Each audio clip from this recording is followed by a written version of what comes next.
noite, fogo do alto! E aí, vocês estão bem, sim ou não? Muito bem, glória a Deus.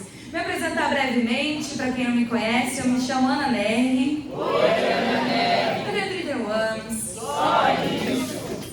Estou casada com o Junquete. Nós participamos aqui do grupo de oração, né? Já faz 17 anos que eu estou aqui no grupo. Esse ano também o Senhor me chamou a estar à frente da Renovação Carismática Católica. Como sempre, uma grande alegria, uma grande responsabilidade, mas sempre muito bom servir ao Senhor. Amém, meus queridos? Amém. Irmãos, sabe, hoje eu estou um misto de alegria e tristeza aqui no grupo de oração. Por quê? Eu estou muito feliz, muito alegre, porque você está aqui no grupo de oração. Uma salva de palmas para você. Talvez você venceu tantas coisas para estar aqui, né? Talvez tinha um compromisso, situações na sua casa, até mesmo uma chuvinha, um tempinho, né? Mais preguiçoso. Mas você veio, e glória a Deus pela tua vida. E ao mesmo tempo eu estou triste. Eu estou triste pelas pessoas que não vieram. Mas não simplesmente porque elas fazem falta, eu fico triste por isso. Mas principalmente porque muitas vezes a gente não entende o que está acontecendo no mundo espiritual no dia de hoje. Presta atenção no que eu vou te dizer. A gente não entende o que está acontecendo no mundo espiritual no dia de hoje. Se a gente entendesse, a gente teria ido à missa com muita devoção, rezado o Terço da Misericórdia às 3 horas da tarde, teríamos nos confessado e teríamos estado aqui no grupo de oração para beber a totalidade de graças que o Senhor reservou para nós. Meus queridos, o que é que nós estamos celebrando na igreja hoje? A oitava de Páscoa, mas o que celebra no dia de hoje? O Jesus misericordioso, a festa da misericórdia. E eu vou te explicar aqui brevemente por que o dia de hoje é profético para nós. Não é simplesmente mais uma festa, não é simplesmente mais uma missa, não é simplesmente mais uma parte da Páscoa, não. É um dia extremamente importante, é um dia profético, é um dia no mundo espiritual, assim, diferenciado. E eu tenho certeza que essa graça vai atingir a tua vida, porque você está aqui e você não ficou na tua casa. Amém? Então olha para a pessoa que está do seu lado e fala assim: eu tenho certeza que uma graça vai vir sobre a tua vida, porque você teve a coragem de estar aqui e não deixou esta oportunidade passar. Amém? Meus irmãos, a Sara vai colocar aqui pra gente, e com certeza você já viu essa imagem alguma vez na tua vida, sim ou não? Sim. Essa é a imagem de Jesus misericordioso. Essa imagem, o próprio Jesus, ele não simplesmente deu, mas ele mostrou para Santa Faustina, uma grande santa da nossa igreja. Olha, gente, eu vou dizer uma coisa para vocês. Eu já ouvi no meu coração quando eu preparava essa pregação. Quem não é católico vai sair daqui católico no dia de hoje. Não tem como. Não tem como não amar a Santa Igreja depois dessa pregação, depois do que a gente está vivendo no dia de hoje. Gente, Jesus apareceu para Santa Faustina em uma das suas várias aparições, porque ela é uma santa mística e ela via Jesus em diversas formas. E ele apareceu para ela desta forma. E ele fala assim para ela: Faustina, você vai fazer uma imagem desse jeitinho que eu tô aqui. E tanto é que tem relatos no Diário de Santa Faustina que ela diz assim: nem o melhor pintor do mundo conseguiria retratar a beleza do que eu vi daquele Jesus. E aí então ele pede para que seja pintada, seja essa imagem retratada exatamente desta forma. E olha o que vai dizer, né? Lá no Diário de Santa Faustina, o confessor dela, para quem ela se confessava, disse assim: Faustina, mas essa imagem aí, pede para Jesus explicar o que essa imagem representa de fato. E ela falou assim: peraí que eu vou lá pedir para ele. Tipo assim, deixa ele conversar comigo. E ela foi lá, então, em uma das aparições de Jesus para ela pergunta: Jesus, o que é que exatamente significa essa imagem? E olha o que Jesus disse para ela: os 2 raios representam o sangue e a água. O raio pálido, ou seja, o branco, né? Um pouquinho de azul ali no fim nessa imagem, significa a água, que justifica as almas. E o raio vermelho significa o sangue, que é a vida das almas. Ambos os raios jorraram das entranhas da minha misericórdia na cruz. Meus irmãos, a festa da misericórdia ela foi instituída pelo Papa São João Paulo II no ano de 2000. É muito recente para nós. Tanto é que, na verdade, Santa Faustina é uma santa dos nossos tempos. Ela é de 1905, morreu com 33 anos, então em 1938, né? Muito recente. A canonização dela foi em 30 de abril de 2000. Daqui a pouquinho nós vamos fazer 26 anos da canonização dela. Tudo isso muito recente, você está entendendo isso, sim ou não? Sim. Isso é muito lindo, sim ou não? Sim. Tudo isso muito recente. E quando foi então instituída a Festa da Misericórdia, Santa Faustina foi canonizada, ali foi dada uma promessa, não para o Brasil, mas para o mundo todo. E essa promessa, se você crer, ela vai se cumprir na tua vida nessa noite. Se você crer, ela vai se cumprir na minha e na tua vida, fogo do alto, aqui nesta noite. Por isso que eu estou falando, glória a Deus porque você está aqui, porque hoje não é um dia qualquer, hoje é um dia especial. Eu lembro que quando o Penta falou para mim, Ana, é seu dia na escala, eu falei, glória a Deus, Festa da Misericórdia, que alegria. Meus irmãos, olha a promessa de Jesus, não é de qualquer pessoa, Jesus, falando para mim e para você, o que Ele quer fazer com a gente aqui, nesta noite. Ele diz assim, ó, pede ao meu servo fiel, no caso era para ela pedir ao Papa por esta festa, que nesse dia fale ao mundo inteiro desta minha grande misericórdia. Olha isso, aquele que nesse dia se aproximar da fonte da vida alcançará perdão total das faltas e dos castigos. A humanidade não encontrará paz enquanto não se voltar com confiança para a minha misericórdia. É Jesus falando, ó, como me fere a incredulidade da alma. Essa alma confessa que sou santo e justo e não crê que sou misericórdia. Não acredita na minha bondade. Até os demônios respeitam a minha justiça, mas não creem na minha bondade. Meu irmão e irmã, se eu e você hoje nos aproximarmos da fonte de toda a misericórdia, que é Jesus, Ele promete que todas as nossas faltas e os nossos castigos serão perdoados.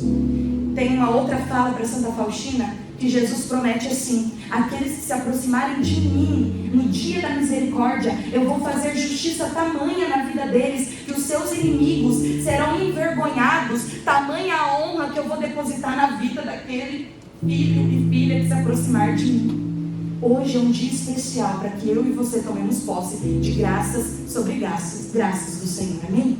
Você quer isso? Então bate no teu peito e diga, Jesus, obrigada por ter me trazido a este grupo nesta noite.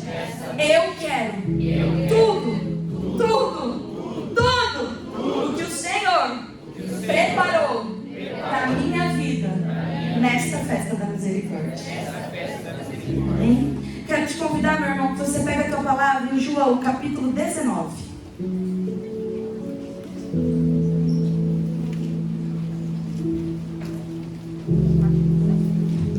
João capítulo 19.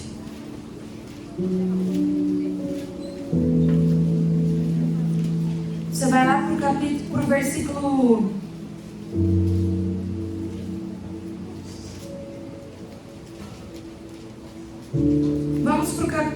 31. João 19, 31.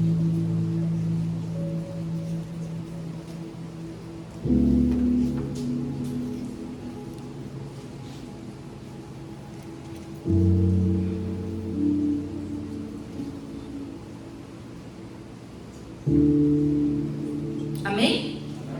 João 19, versículo 31, algo que nós vivemos há pouquíssimos dias na semana passada. Os judeus temeram que os corpos ficassem na cruz. Quem que havia sido crucificado, meus queridos? Jesus e os dois ladrões. Durante o sábado, porque já era a preparação, e esse sábado era particularmente solene. Rogaram a Pilatos que se lhes quebrassem as pernas e fossem retirados. Vieram os soldados e quebraram as pernas do primeiro e do outro, que com ele foram crucificados. Chegando, porém, a Jesus, como o vissem morto, não lhe quebraram as pernas, mas um dos soldados abriu-lhe o lado com uma lança, e imediatamente saiu sangue e água. O que foi testemunha desse fato atesta, e o seu testemunho é digno de fé, e ele sabe que diz a verdade, a fim de que vós creiais. Assim se cumpriu a escritura, nenhum dos seus ossos será quebrado. E diz em outra parte da escritura, olharão para aquele que transpassaram. Amém, meus irmãos? Nós precisamos entender o que aconteceu aqui, a profundidade, talvez, desse versículo, que talvez de verdade assim a gente passa batido dentro da mística da Páscoa, para a gente entender melhor o dia de hoje. Bom, meus irmãos, você sabe muito bem que Jesus foi crucificado, sim ou não? Acabamos de viver a Páscoa e revivemos essa paixão com o Senhor. E quando ele foi crucificado, então ele foi colocado numa cruz. Você sabe que a morte de Jesus foi uma morte de cruz. Era costume da época, olha, presta atenção nessa história. Era costume da época que se quebrassem as pernas daqueles que estavam crucificados. Por quê? Porque ao quebrar as pernas, se ele ainda não estivesse morto, se ele estava somente ali agonizando, mas a morte não tinha chego, ele automaticamente morreria de uma asfixia.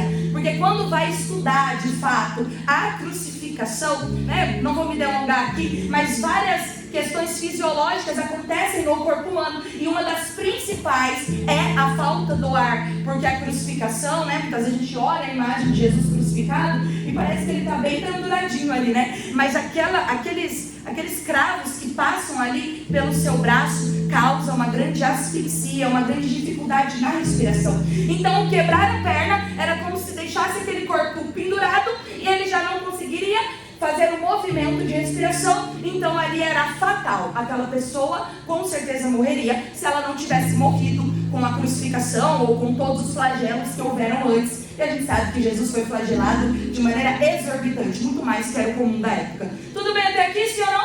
Sim. Mas havia uma promessa. Havia uma promessa de que nenhum osso seria quebrado do Messias. Aquele que viesse, que seria o próprio Filho de Deus, promessas lá do Antigo Testamento, nenhum osso lhe seria quebrado. Até porque isso seria uma grande comprovação ali que Jesus é o próprio Cordeiro imolado. Por quê? Você sabe que a Páscoa, ela não foi inaugurada com Jesus. Amém, gente? Sim ou não?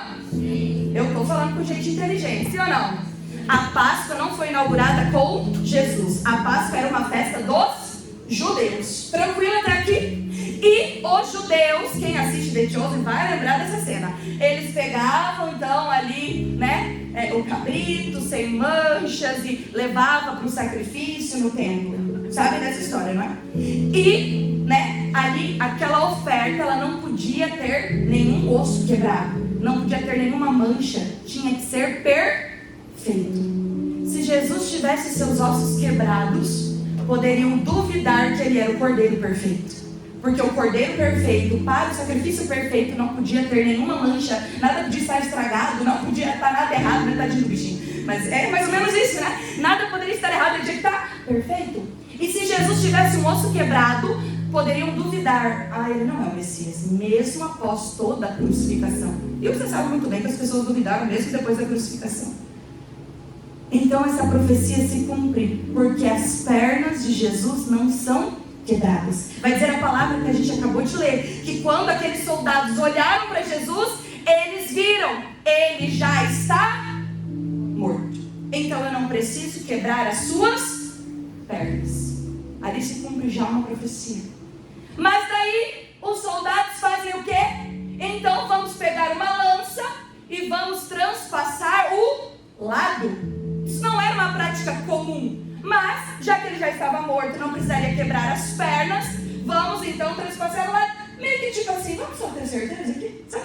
Vamos ter uma certeza completa aqui. E eles pegam então a lança e eles transpassam o lado de Jesus. E quando eles transpassam esse lado, vai dizer que a lança ela chega até o coração do Senhor.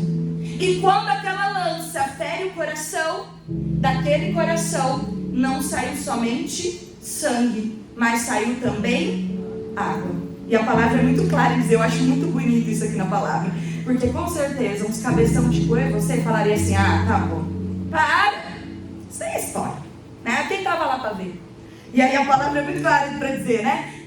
O que foi testemunha desse fato o atesta, seu testemunho é digno de fé, está na Bíblia. Não tenho que duvidar, do coração de Jesus saiu sangue e água. Por que sangue e água? Por quê? Sabe, meus irmãos, por quê? Presta muita atenção no que eu vou te dizer. Porque Jesus, ele fez uma entrega tão completa, Talvez até hoje você achava que a entrega de cruz já era uma entrega completa. Eu vou passar um passinho a mais da entrega de Jesus aqui para você. Jesus, ele fez uma entrega tão completa por mim e por você, que quando é furado o seu coração, todo o seu sangue sai por meio daquela fissura. E saindo todo o sangue, começa a sair a água do seu corpo. Para dizer assim, para mim e para você, eu estou dando tudo. Eu já dei a minha vida, eu sofri tudo, e agora eu te dou todo o meu sangue, e até a última gota da água do meu corpo, se for preciso, eu vou te dar.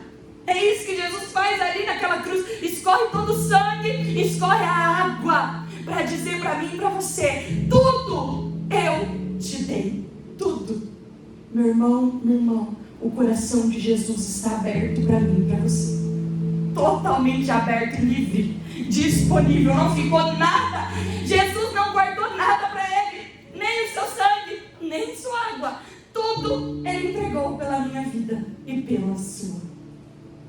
Quando nós voltamos lá para o livro de Gênesis, a gente fala sobre Adão e Eva. Você conhece essa história, sim ou não? Da onde que Eva foi feita? Da costela de Adão. Da costela, do lado de Adão, saiu Eva. Jesus é o novo Adão, sim ou não? Sim. Pois do lado de Jesus saiu também a sua noiva, saiu também a sua esposa, que é a sua igreja, que sou eu e é você. Eu não sei como alguém não pode ser católico nesse mundo. Eu não sei como eu e você não podemos amar nosso Jesus todos os dias, a todos os instantes, a todo segundo. Daquele lado aberto nasceu a minha vida e a tua, a salvação do meu pecado e teu, a libertação da minha alma e da tua. Aquela ferida do nosso coração tem lugar.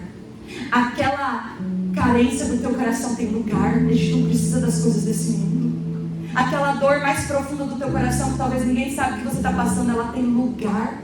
E não só lugar, ela tem jeito. Aquela dificuldade na tua casa, aquela dificuldade dos teus sonhos, dos teus projetos, nós não nascemos para padecer, meus irmãos, porque o Cristo já padeceu e totalmente por nós. Nós temos lugar para morar e ser gerado, e esse lugar é no coração de Jesus totalmente entregue, é no lado aberto dele. Jesus está escancarado para mim e para você. Meus irmãos, esse grande mistério, Jesus revelou ele para Santa Faustina. E sabe como? Uma das experiências, sabe assim, mais fortes. E olha que ela foi mística e muitas experiências ela teve. Santa Faustina, uma jovem muito católica. Com 7 anos de idade, ela já decidiu que ela queria ser freira. Entregar a sua vida para Jesus. E aí, ela cresceu. Quando foi chegando na idade de poder dar este passo, a sua família olhou para ela e falou assim: não, eu não permito, você não vai para o convento. E ela fica frustrada. Já teve um sonho frustrado aí nesse mundão? Já tive vários. Não de mundo, não de pessoas, vários. Até mesmo da nossa própria família. Eles olharam para ela e falaram: não, para o convento você não vai. E Faustina então foi trabalhar de diarista na casa das pessoas. E ela já era mística, tá? Ela já via Jesus desde pequenininha. Ela começou a trabalhar de doméstica, até que um dia então ela falou assim: eu não vou ser freira, eu vou viver uma vida normal. Tinha 16 anos. Então, já que eu não vou ser freira, vou viver uma vida normal. Estava trabalhando de doméstica. Um dia ela foi para uma festa normal do jovem. Uma festa. Eis que ela chega naquela festa e ela está lá. E vai dizer no diário, né, que ao começar a dançar, Faustina viu Jesus chagado na frente dela. Diz que era uma imagem fortíssima, ela retrata. Jesus totalmente chagado, ferido, com a sua coroa de espinhos. E ele olha diretamente para Faustina e ele diz assim, ó, escuta essa frase: Faustina, até quando eu irei ter paciência contigo? Até quando me desiludirás? Até quando? E ela conta no livro, no diário, que naquele momento ela não teve mais nenhuma dúvida. Ela saiu correndo daquela festa, o normal dos adolescentes, e foi entregar a sua vida inteira para Jesus. E depois ela se torna freira e é uma grande santa da nossa igreja. Morre aos 33 anos, como eu disse, é a própria idade de Jesus. Meu irmão, minha irmã, quantas vezes, talvez hoje, Jesus está fazendo essas mesmas perguntas para mim e para você? Até quando eu vou ter paciência com você? Não é uma paciência do tipo assim, quanto mais vou ter que te perdoar, não. É até quando você vai viver uma vida medíocre diante da vida inteira que eu tenho para você? Até quando? Até quando vai ignorar a bênção, a graça, o perdão, a misericórdia que eu tenho para minha vida e para tua? Até quando? Até quando te desiludirás? Até quando? Até quando vai ficar acreditando que o normal do mundo é bom para nós? Até quando acreditar que ir para as festas é normal e é bom? Pode ser normal, pode ser comum, não é normal, não pode ser normal. Até quando? Até quando achar que a gente vai ser curado das nossas carências afetivas, se relacionando com pessoas que não tem nada a ver com a gente? Ir em lugares que não são nossos lugares. Sabe, quando eu vejo essa história de Santa Faustina, como eu me lembro da minha vida? Não tenho orgulho nenhum de falar isso, Inclusive eu até sempre fico pensativa de falar, porque meu esposo é um grande exemplo para mim, de uma pessoa que não viveu nada disso. Mas eu tive uma experiência muito semelhante com Santa Faustina. Claro, não sou mística, Jesus não apareceu dessa forma para mim. Mas eu me lembro de estar em uma das várias baladas e festas que eu já fui na minha vida. Tinha lá por volta de uns 20 anos. Estar muito bêbada. Já tinha ficado uns 4, me entregando igual uma mercadoria para qualquer um, para satisfazer a necessidade que eu tinha de parecer boa o suficiente. E eu me lembro de alto e bom som estar num banheiro, bêbada, e Jesus gritar ao meu ouvido: isso não é lugar para você. Me lembro claramente. Eu achava que aquilo era normal de uma menina de 19, 20 anos, que era normal, que estava tudo bem ter uma vida assim, porque eu também era uma menina de Deus. Eu vinha à igreja, participava do grupo, que era normal. Quando eu fui entender que aquele não era o normal que Jesus tinha para mim. Sabe, quando eu leio essas perguntas de Jesus para Santa Faustina, eu imagino ele falando as mesmas coisas para mim. Ana, até quando você vai me iludir? Se iludir, na verdade, Até quando? Até quando vai enrolar para viver a vida extraordinária que eu tenho para você? E meus irmãos, quando eu fiz essa decisão, claro que é um processo, foram diversas decisões que eu tive que ir fazendo e muita cura para ir superando todas as feridas do meu coração por essa vida longe do Senhor, por uma vida de uma afetividade ferida, de muitas coisas.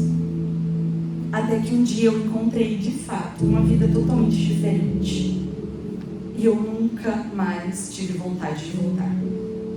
Nunca mais. Eu vejo, meus queridos, o Senhor colocava no meu coração quando eu preparava esta pregação, que a misericórdia do Senhor tem agido na vida de muitos aqui como um livramento. E eu vou te falar uma coisa.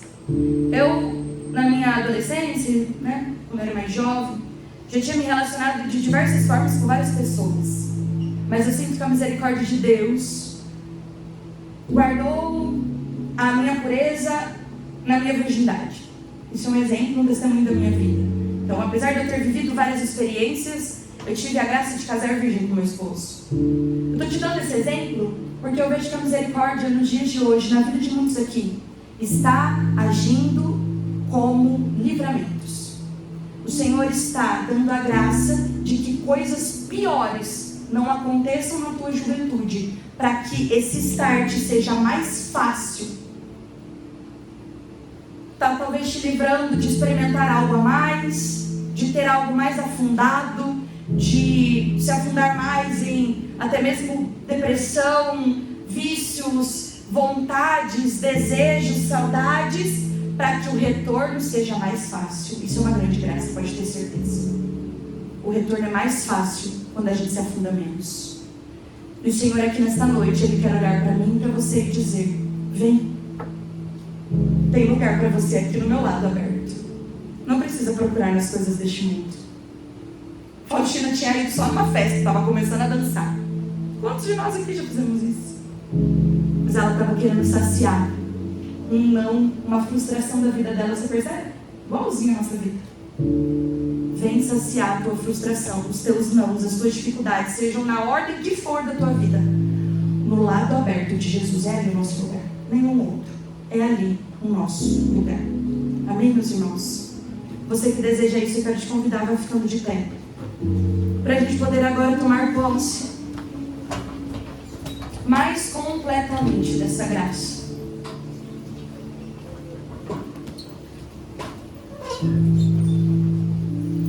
Eu quero te convidar, você já vai se colocando nesse clima de oração.